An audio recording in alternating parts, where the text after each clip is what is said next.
എടുത്തേ വാ. അമ്മ ബാഗ് തന്നേക്ക്. സുഖായിരിക്കുന്നല്ലോ അല്ലേ?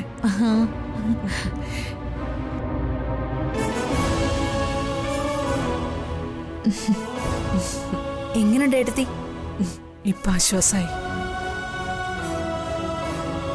ലച്ചു വന്നു, അമ്മയുടെ അസുഖവും പമ്പ കടന്നു.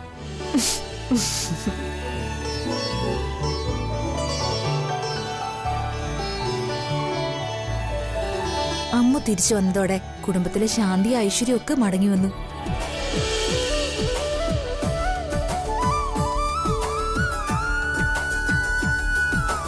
രാത്രിനെ ഞങ്ങള് പോയില്ലായിരുന്നെങ്കിൽ കാണായിരുന്നു. അവളിപ്പൊ ബാംഗ്ലൂരിലെത്തിയേനെ.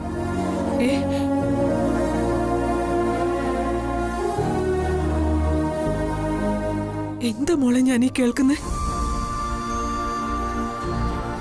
ബാംഗ്ലൂരിൽ ഒരു ജോലി സംഘടിപ്പിച്ച് അങ്ങോട്ട് പോവാൻ പുറപ്പെട്ടവളെയാ ഞങ്ങൾ പിടിച്ച പിടിയാലെ കൊണ്ടുവന്നത്. അതും അമ്മ ഹോസ്പിറ്റലാണെന്ന് അറിഞ്ഞുകൊണ്ട് മാത്രം അവള് വരാൻ കൂട്ടാക്കിയത്.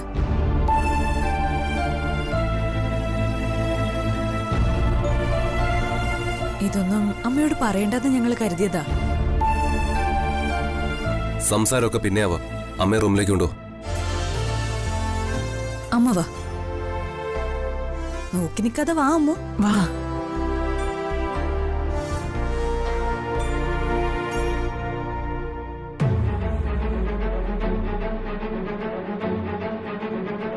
അമ്മേ, പിന്നെ ആ പെണ്ണിനെ എഴുന്നള്ളിച്ചോണ്ട് വന്നു അല്ലേ? ഞാൻ എന്തെങ്കിലും പറഞ്ഞു പോകുന്ന കരുതി ഞാൻ ഇങ്ങോട്ട് വരാത്തത്.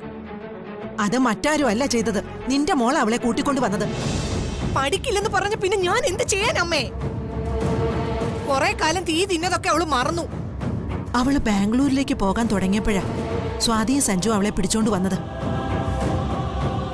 കുറെ കാലം സഞ്ജു ഭർത്താവാണെന്ന് പറഞ്ഞോണ്ട് നടന്ന പെണ്ണ. അത് വേണ്ടായിരുന്നു. ഐശ്വര്യവും സമാധാനവും മടങ്ങി വന്നു പോലും. അവൾ ഇവിടെ ഉണ്ടായിരുന്ന കാലം അതും ഉണ്ടായിരുന്നോ? കണ്ടാൽ അറിയാത്തവർക്ക് കൊണ്ടാൽ അറിയോ അമ്മേ? എന്റെ മോള് കൊണ്ടറിഞ്ഞിട്ട് പാഠം പഠിക്കാത്തത് എന്താണ് അമ്മയെന്ന് എനിക്ക് മനസ്സിലാവാത്തത്.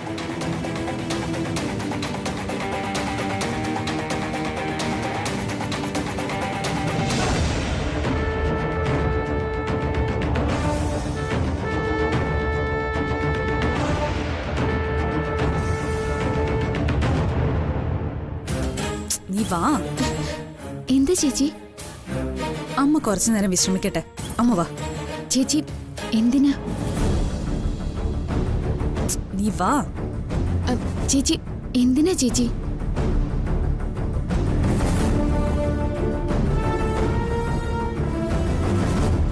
നിന്റെ കഴുത്തിൽ താലി കെട്ടിയത് കിച്ചനാണെന്നല്ലേ നീ ഇവിടെ എല്ലാരോടും പറഞ്ഞത്? അങ്ങനെയാ നീ അന്ന് പറഞ്ഞ.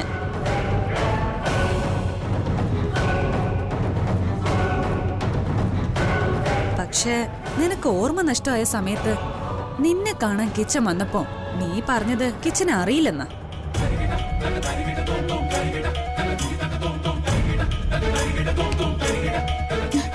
നീ അത് ഓർക്കുന്നുണ്ടല്ലോ? ഓർമ്മ നഷ്ടമായ സമയത്ത് നീ പറഞ്ഞതാ സത്യം. കിച്ചൻ അല്ല നിന്റെ കഴുത്തിൽ താലി കെട്ടിയതെന്ന് അവൻ എന്നോട് ഏറ്റു പറഞ്ഞു.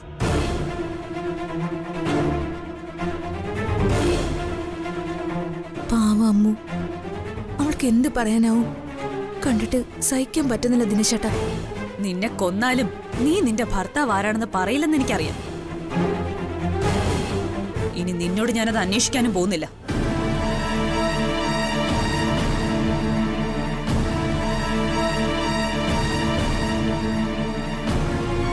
പക്ഷേ എന്തിനാണ് കിച്ചൻ നിന്റെ ഭർത്താവാണെന്ന് പറഞ്ഞെന്ന് എനിക്കറിയണം.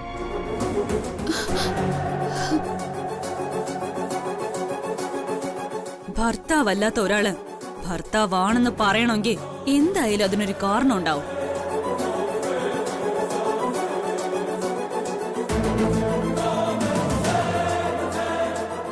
അതും നിന്നെ പോലൊരു പെണ്ണ്.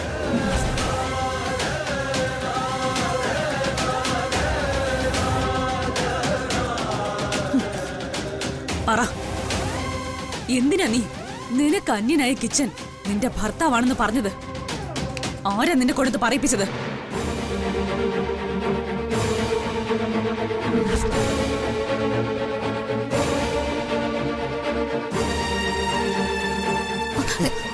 വിട്. ഞാൻ ആ പാവം പെണ്ണിനെ ഇങ്ങനെ ഒരു കുരുക്കിൽ കൊണ്ടുപോയി ചാടിച്ചത്. അത് തന്നെയാ നിങ്ങളെ ഞാൻ പിടിച്ചു നിർത്തിയത്. എന്തിനാ എല്ലാരും കൂടെ എന്നെ ഇങ്ങനെ വിട്ടിയാക്കുന്നേ? എന്നെ ഒളിക്കാൻ മാത്രം നിനക്ക് എന്താ ഉള്ളത്?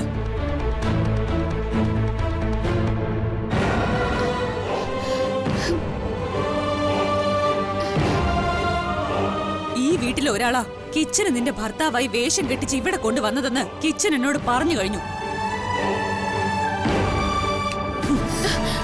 അതാരാണെന്ന് എനിക്ക് അറിയണം.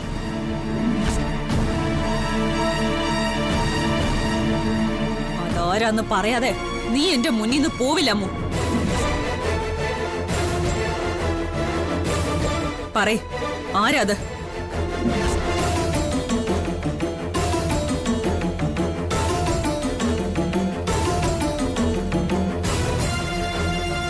ഞാൻ തന്നെയാ.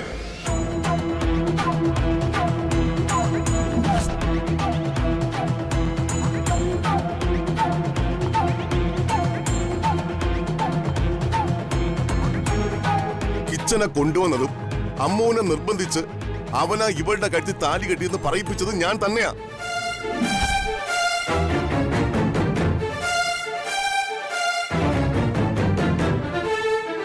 അത് ഞാൻ എന്തിനു മറയ്ക്കണം? എന്തിന്? അപ്പൊ അമ്മുവിന്റെ യഥാർത്ഥ ഭർത്താവിനെ ഒളിപ്പിക്കാനല്ലേ ശ്രമിച്ചത്? അല്ല,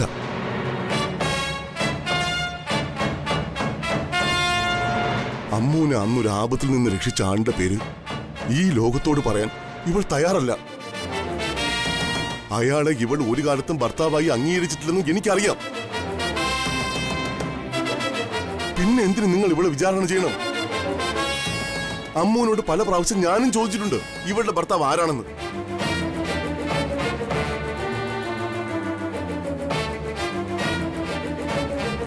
അവൾ ദൈവമായി കാണുന്ന അയാളുടെ പേര് പറയില്ലെന്ന് പറഞ്ഞപ്പോ പിന്നെ ഞാൻ അവളെ പ്രയാസപ്പെടുത്തിയിട്ടില്ല.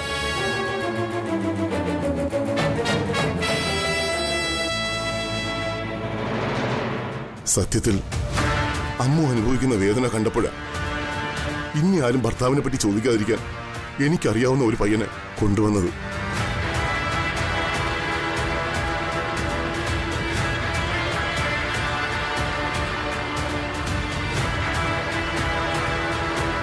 ശരിക്കും അതൊരു നാടകം തന്നെയായിരുന്നു.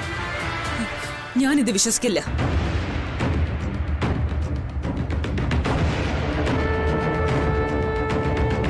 എന്നെ നിങ്ങൾ എല്ലാരും ചേർന്ന് പറ്റിക്കോ?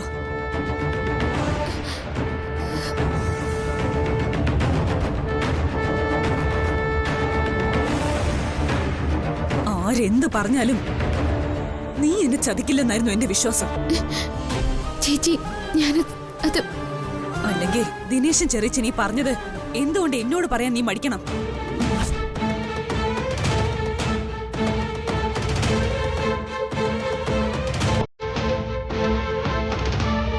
നിന്നെ രക്ഷിക്കാനാണ് ഈ മനുഷ്യൻ ശ്രമിച്ചത്. അതെന്ന് നിനക്ക് പറയാമോ?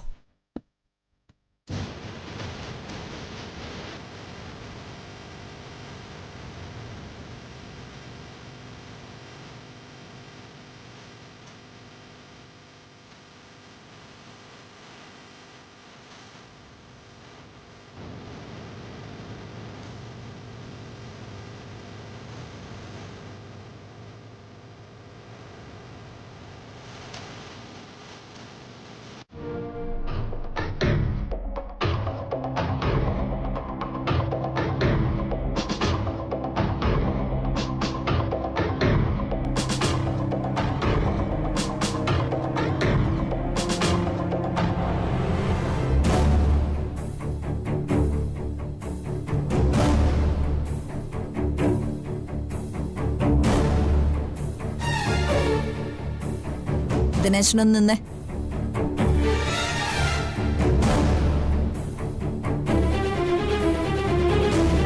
കിച്ചനെ വേഷം കെട്ടിച്ചു കൊണ്ടുവന്ന നീയായിരുന്നല്ലേ? സംസാരിച്ചൊക്കെ ഞാൻ കേട്ടു. കേട്ടല്ലോ. ഇനി എന്ത് സംശയമാണ് നിനക്കുള്ളത്? ഉണ്ടെങ്കിൽ ചോദിക്കുക, ഞാൻ തീർത്തരാം. അയ്യോ, എനിക്കൊരു സംശയമില്ലേ. ദിനേശൻ ഇപ്പോൾ ശ്രീകുട്ടിയോട് കള്ളം പറയേണ്ട കാര്യമൊന്നുമില്ലല്ലോ. ഞാൻ അങ്ങ് വിശ്വസിച്ചു. അപ്പൊ എനിക്കിനി പോകാമല്ലോ. ദിനേശൻ പറഞ്ഞതല്ല സത്യമായ നിലയ്ക്ക് കിച്ചന്റെ അഡ്രസ്സും ഫോൺ നമ്പറും എനിക്ക് തരുന്നതല്ല ദിനേശന് വിരോധമൊന്നുമില്ലല്ലോ. എവിടെയാ ദിനേശ കിച്ചന്റെ നാടും വീടും ഒക്കെ? അത് നിനക്കറിഞ്ഞിട്ട് എന്ത് വേണം? അല്ല, സത്യം പറഞ്ഞ ഒരാൾക്ക് അത് പറയാൻ മടിക്കേണ്ട കാര്യമില്ലല്ലോ. അല്ല, നീ പറയുന്നത് ശ്രീകുട്ടി വിശ്വസിക്കുമായിരിക്കും. പക്ഷെ ഞാൻ വിശ്വസിക്കണമെങ്കിൽ എനിക്ക് കിച്ചനെ പറ്റിയുള്ള ഫുൾ ഡീറ്റെയിൽസും കിട്ടണം. ദിനേശൻ പറഞ്ഞതിൽ എത്രമാത്രം സത്യം ഉണ്ടെന്ന് എനിക്കറിയണ്ടേ. അത് നിന്നെ ബാധിക്കുന്ന പ്രശ്നമൊന്നുമല്ലല്ലോ. നീ നിന്റെ പണി നോക്ക്. ദിനേശനൊന്ന് നിന്നേ. നീ ഒളിക്കാൻ ശ്രമിക്കും തോറും സംഗതി എത്ര സീരിയസ് ആയിട്ടുള്ള കാര്യമാണെന്ന് മനസ്സിലാക്കാൻ എനിക്ക് കഴിയും. നീ പറയാതെ തന്നെ കിച്ചനെ ഞാൻ കണ്ടുപിടിക്കും. അവനെ കൊണ്ട് തന്നെ ഞാൻ ഈ കള്ളക്കളി പൊളിച്ചിരിക്കും. നിന്നെ ഞാൻ വെല്ലുവിളിക്കുക. നിനക്ക് ചെയ്യാൻ കഴിയുന്നത് ചെയ്ത് കാണിക്കുക. അതിന് എന്റെ മുന്നിൽ വന്ന് വെല്ലുവിളി മുഴക്കേണ്ട എന്ത് കാര്യമാണുള്ളത്? ഉണ്ട്. നിനക്ക് ഈ വീട്ടിൽ നിന്ന് പുറത്തു പോകേണ്ട വഴിയാ ഞാൻ തുറക്കാൻ പോകുന്നത്. ആര് പുറത്താവുന്ന് കാണാനിരിക്കുന്നതേ ഉള്ളൂ. പുറത്താവാൻ പോകുന്നത് നീയും നിന്നെ കൊണ്ടിത് ചെയ്യിച്ച ആളുകളുമാ. ഇതുവരെ എനിക്കൊരു പിടിവള്ളിയും കിട്ടിയിട്ടില്ലായിരുന്നു. ഇപ്പൊ പിടിച്ചു കയറാൻ ശക്തമായൊരു പിടിവള്ളി കിട്ടിയിട്ടുണ്ട്. കിച്ചൻ.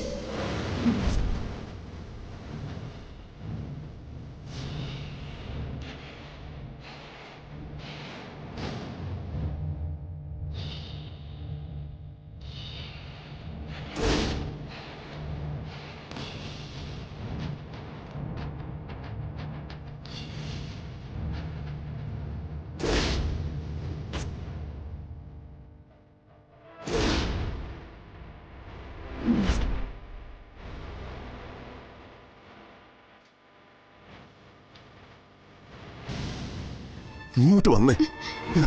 എന്താ ദിനേശേട്ടാ, എന്തെങ്കിലും പ്രശ്നമുണ്ടോ? പ്രശ്നം ഉണ്ടാവാതിരിക്കാനാണ് നമ്മൾ നോക്കേണ്ടത്. ഏത് വിധത്തിലും കിച്ചനെ കണ്ടുപിടിക്കാനുള്ള ശ്രമത്തിലാ കവിത. കവിതേച്ചി എന്താ പെട്ടെന്ന് ഇങ്ങനൊരു നീക്കം നടത്താൻ? ശ്രീകുട്ടിയുമായുള്ള സംസാരമൊക്കെ കവിത ഒളിഞ്ഞെന്ന് കേട്ടു. കിച്ചനെ പിടിച്ച നിന്റെ കഴുത്തിൽ താലി കെട്ടിയത് ആരാണെന്ന് അവനെ കൊണ്ട് പറയിപ്പിക്കുമെന്ന് കവിത എന്നോട് വെല്ലുവിളിച്ചിരിക്കുക. കവിത ചേച്ചി ചെന്ന് ചോദിച്ചാ കിച്ചൻ പറയില്ല. പലവട്ടം കവിത ചേച്ചിയെ കിച്ചൻ ഒഴിവാക്കി വിട്ട കാര്യം നമുക്കറിയാവുന്നതല്ലേ. കവിതയുടേത് ഒരു മൃദു സമീപനം ആയിരിക്കുന്നാണോ ലച്ചു കരുതുന്നത്?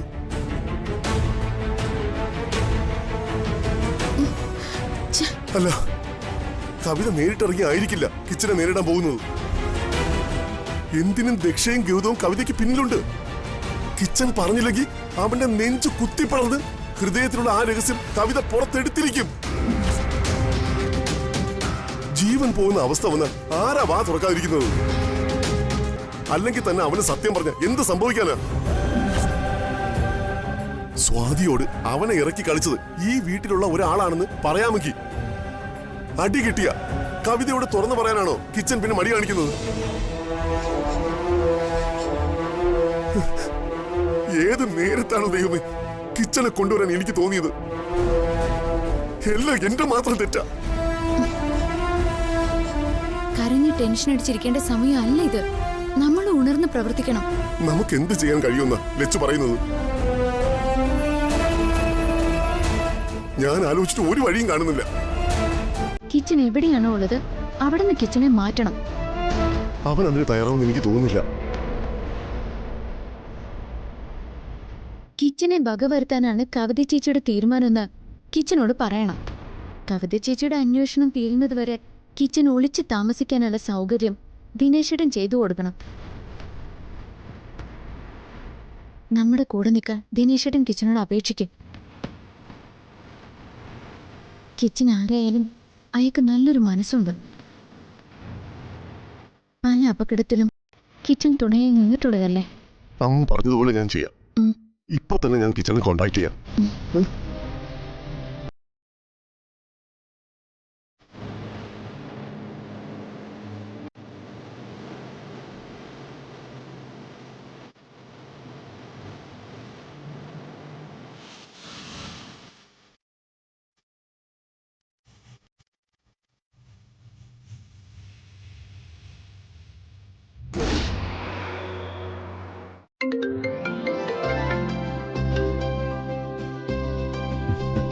വിശേഷങ്ങളൊക്കെ സഞ്ജു വിളിച്ചു പറഞ്ഞു.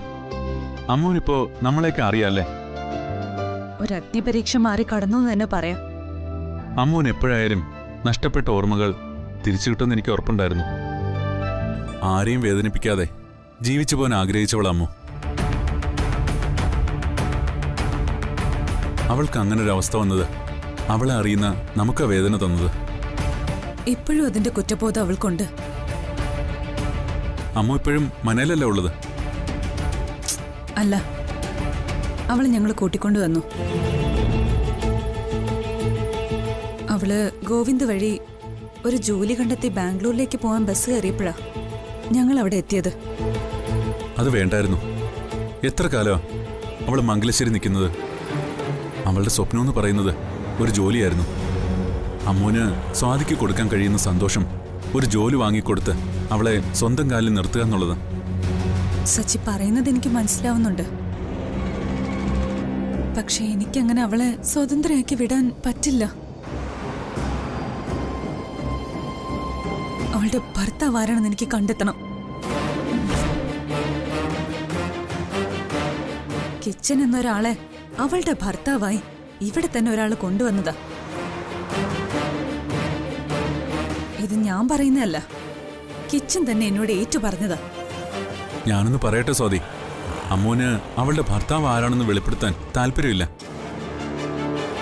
അയാൾക്കൊപ്പം ഒരു ജീവിതവും അവൾ ആഗ്രഹിക്കുന്നില്ല. പിന്നെന്തിന് സ്വാതി അതിന്റെ പിന്നാലെ നടക്കണം? സ്വാതി ഇത് വിട്ടേക്ക്. എനിക്കതങ്ങനെ വിട്ടുകളയാൻ പറ്റില്ല സച്ചി. എന്റെ അനിയത്തിയുടെ കഴുത്തിൽ താലി കെട്ടിയത് ആരാണെന്ന് എനിക്കറിയണ്ടേ? ഈ വീട്ടിലുള്ള ഒരാളോട് ചേർന്ന് അന്യനായ ഒരു ചെറുപ്പക്കാരനെ ഭർത്താവെന്നും പറഞ്ഞ് എന്തിനവള് കൊണ്ടുവന്നു? എല്ലാത്തിനും എനിക്ക് ഉത്തരം കിട്ടണം. ഞാൻ എന്താ സ്വാതിയോട് പറയേണ്ടത്? അമ്മ മംഗലശ്ശേരിയിൽ വന്ന കാലം മുതലേ സച്ചി ഇവിടെ ഉണ്ടായിരുന്നല്ലോ. നിങ്ങൾ നല്ല സൗഹൃദത്തിനുമായിരുന്നു. എപ്പോഴെങ്കിലും അമ്മ അവളുടെ ഭർത്താവിനെ പറ്റി എന്തെങ്കിലും സൂചന സച്ചിക്ക് തന്നിട്ടുണ്ടോ?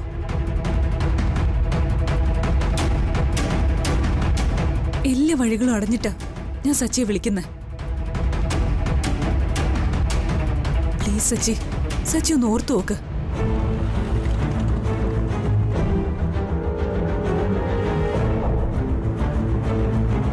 ഞാൻ മംഗലശ്ശേരിയിൽ നിന്ന് പോരുമ്പോ പോലും അമ്മുവിന്റെ ഭർത്താവ് ആരാണെന്ന് എനിക്കറിയില്ലായിരുന്നു. അവളോട് എനിക്കൊരു ഇഷ്ടം തോന്നി തുടങ്ങിയത് മുതൽ അമ്മുവിനോട് ഞാൻ ആ കാര്യം ചോദിച്ചു തുടങ്ങിയതാ. അവളുടെ ദൈവമെന്നല്ലാതെ ഒരു സൂചനയും അമ്മു എനിക്ക് തന്നിട്ടില്ല. അവളുടെ ഭർത്താവ് അവൾക്ക് ദൈവമാണെങ്കിൽ ആ ദൈവത്തെ തേടി പോവാതിരിക്കുന്നതാ അവളോട് നമ്മൾ ചെയ്യുന്ന നല്ല കാര്യം. ശരി, സച്ചിയെ ബുദ്ധിമുട്ടിച്ചതിൽ സോറി.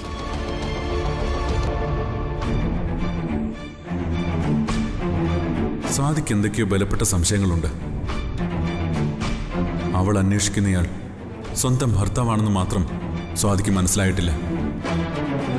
സ്വാതി സഞ്ജുവിലേക്ക് എത്താൻ ഇനി അധിക ദൂരമൊന്നുമില്ല.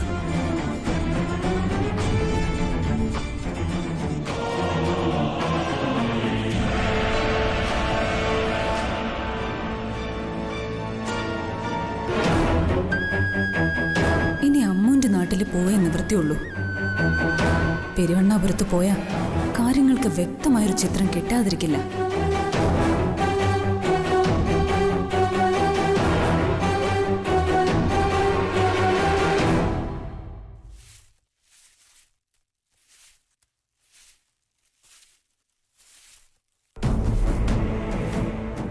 അതെ, അമ്മു എവിടേക്കാ പോയത്?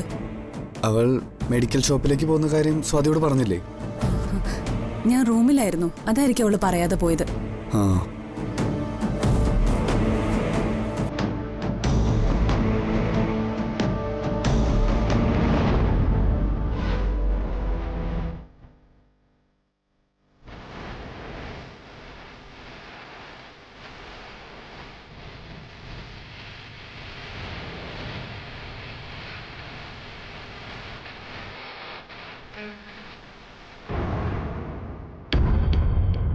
ഞാൻ എന്ത് ചെയ്യണമെന്നാണ് നിങ്ങൾ പറയുന്നത്?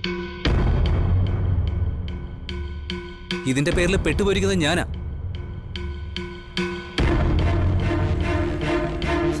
ഈ പ്രശ്നത്തിന്റെ പേരിൽ സ്വാതിയുടെ തല്ലുവരെ എനിക്ക് കൊള്ളേണ്ടി വന്നു. അന്നേരം എന്നെ ഇതിൽ കൊണ്ടുവന്ന് കുടിക്കുക ദിനേശ് ചേട്ടനെ പോലും കാണാനില്ലായിരുന്നല്ലോ.